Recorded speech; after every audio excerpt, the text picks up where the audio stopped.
this video, we're going to be talking about developing a real understanding of the different frequency ranges that exist within a piece of audio content. To do this, I'm going to be breaking down the frequency spectrum into different kind of logical chunks. And these chunks will include things like sub-bass, bass, low mids, mid-range, upper mids, and the top end.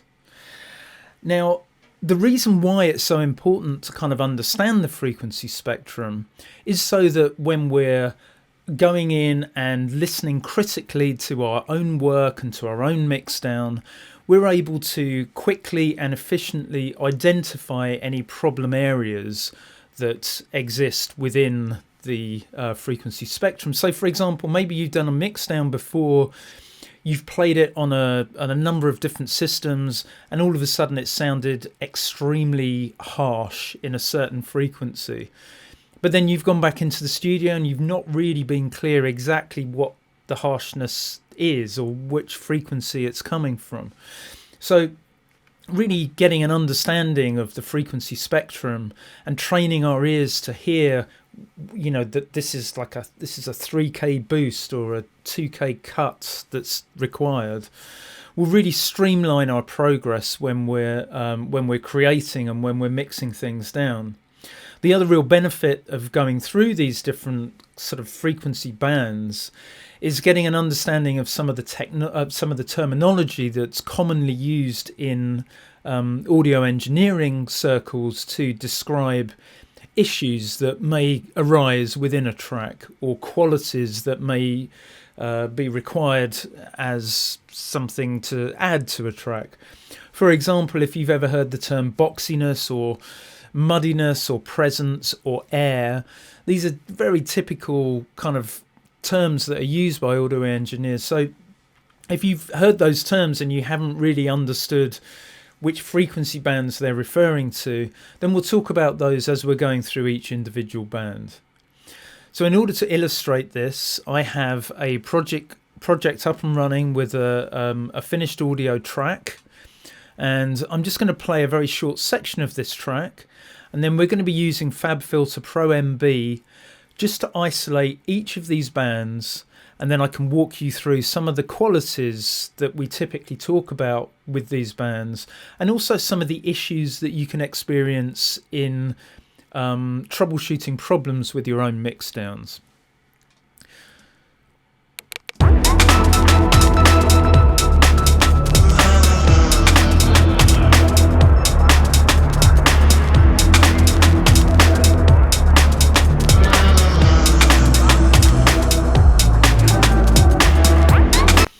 So in the case of this track, it's a pretty well balanced track. We have a sort of full frequency range, which you can see appearing here in the Pro MB. There's something pretty much right across the board. And we're going to start with the sub bass. So what I'm going to do is just solo the sub bass. So the sub bass typically is a frequency ranging between around about 20 to 60 hertz. Now, it's important to bear in mind that the audible hearing spectrum for most human beings ranges from 20 hertz at its deepest up to around about 20 kilohertz. Now, as you get older, your hearing at the top end tends to degrade, and you'll no longer be able to hear those very, very highest frequencies. But for argument's sake, we're going to treat the audible hearing spectrum range as 20 hertz to 20 kilohertz. So in the sub-bass frequency, we generally talk about sub-bass as being between 20 and 60 hertz. Now, there is the capacity for sound to go lower than that, but there are very few loudspeakers that actually offer that possibility. And, at the end of the day, we don't really want to be exploring the legendary brown note, which happens at 7 hertz, for reasons you can probably Google. Anyhow, our ears are actually less sensitive to sound under 100 hertz than any other sound. So when we're mixing our tracks down, it's really worth bearing in mind that as a result of that, as a result of that lack of aural sensitivity to these frequencies, it actually needs to be significantly louder than some of the other frequencies for us to actually hear the sub-bass. Sound in this range is also generally referred to as being non-directional because it's more heard than felt. As you go up through the frequency bands, sound becomes very clearly directional, especially in the mid-range. This sub-bass range also takes up more headroom than any other, and by headroom I mean the amount of kind of level or audible space within your mix at the master stage. So I'm just going to play a little bit of the track now, and we're just going to listen to what this sub-bass range of roughly 20 to 60 hertz actually sounds or feels like.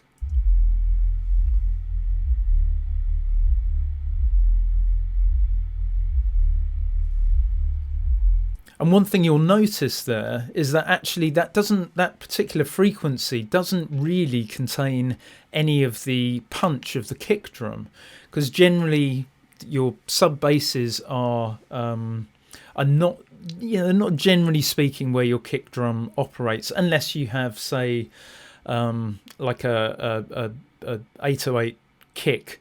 But still, the punch from that 808 kick is probably going to be in the next band up in the bass zone. So as far as your sub bass goes, if you have too much in your track, that'll make your mix sound really boomy. So boomy is a word that's often used to refer to this area of the spectrum, and it will also have less presence, and your mix may also really be suffering from perceived volume. So you may find when you get to the mix down stage that regardless of what you do to the track, you simply can't get as much level as professionally mastered tracks are achieving. One of the most common reasons for that is your headroom is being eaten up by your sub-bass content. So listen to that extremely critically. Okay, let's move up a notch, and we're going to go into the bass zone now. And bass typically occurs between 60 to 250 hertz. Now, much of the meatiness of the rhythms lie in this range, but it can be quite challenging to work with. Let's just listen to a little bit of the track, and we're just going to highlight the bass 60 to 250 hertz.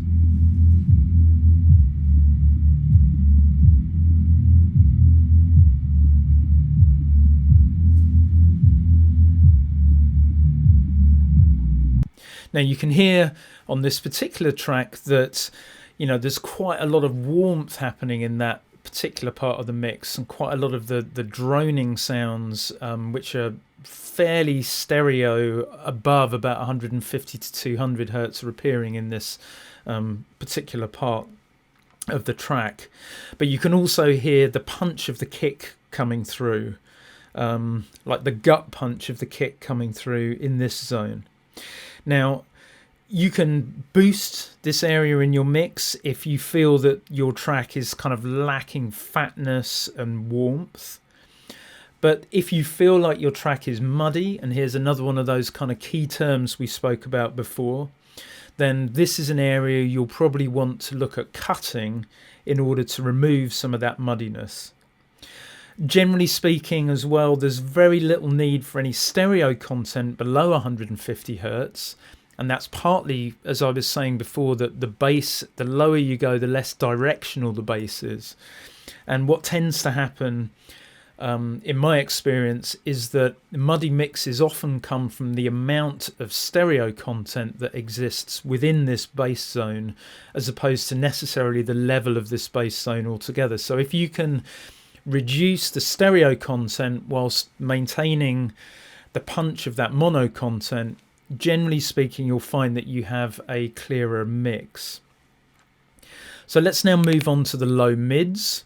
And the low mids I'm defining as 250 to 500 hertz. Let's just listen to a little of the track with the low mids highlighted.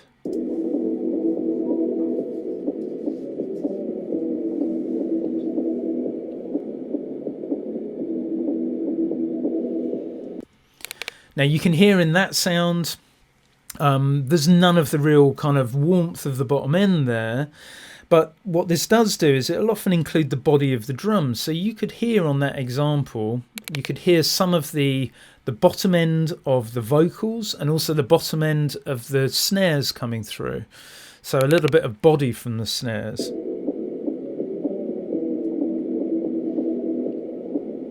Now this area can add some real punch to rhythmic tracks.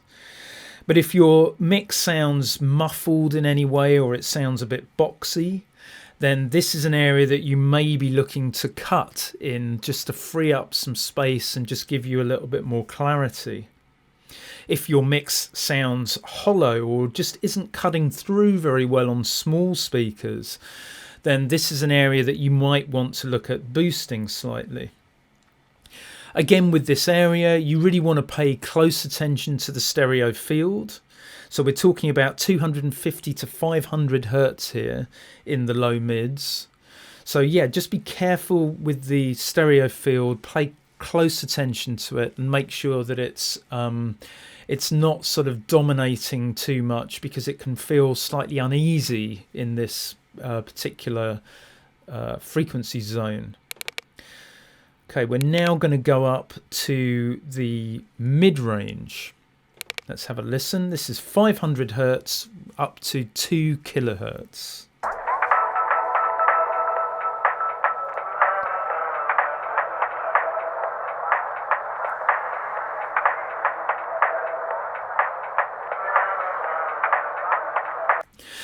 Now this particular area of the track is where many of the fundamental frequencies exist. You can, with the right kind of sound, you can also bring out some bass harmonics into this zone. And if you're using saturation on different parts of your track, you'll find that some of the harmonic overtones that are added by saturation will be appearing within this 500 to 2 kilohertz zone.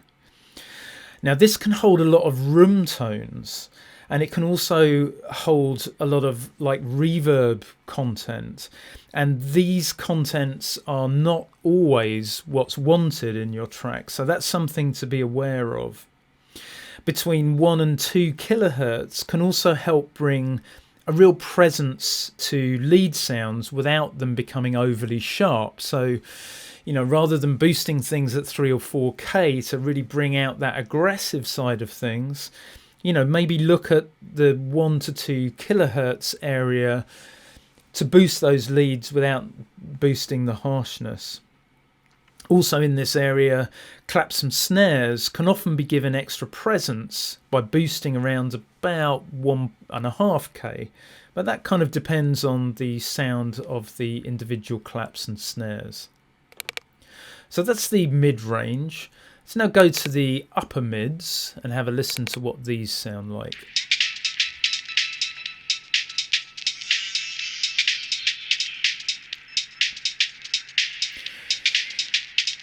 And these high mids are basically 2 kilohertz up to 6 kilohertz. Now our ears are most sensitive to these to this particular range, and it's also the fundamental range for vocals and also the attack of percussive sounds. So with that in mind, listen to it again.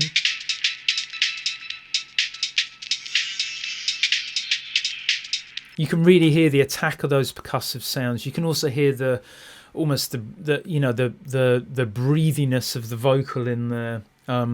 I think our ears are traditionally they're more sensitive to this range because this is the range of human speech primarily, and so going back to the dawn of time, that's something that we would have become very, very attuned to. So 3 kilohertz boosts can help in this zone with things like clarity and presence, but you can also have too much aggression and edge in this area, and it can become quite grating to listen to. And I find that playing mixes back on much smaller speakers is a great tool to exaggerate any problems that may be existing in this area. It's also worth bearing in mind that our ears can tire very quickly when mixing these frequencies. And there's often a temptation to overcompensate for that tiredness by just adding too much between 2 and 6k. Great reason, bearing that in mind, to take regular breaks and just rest your ears so that you're not coming up with routinely overly harsh and present mixes. Our final band here are our highs, and this is the 6 kilohertz way up to 20 hertz. Let's have a quick listen to what we have in this frequency band.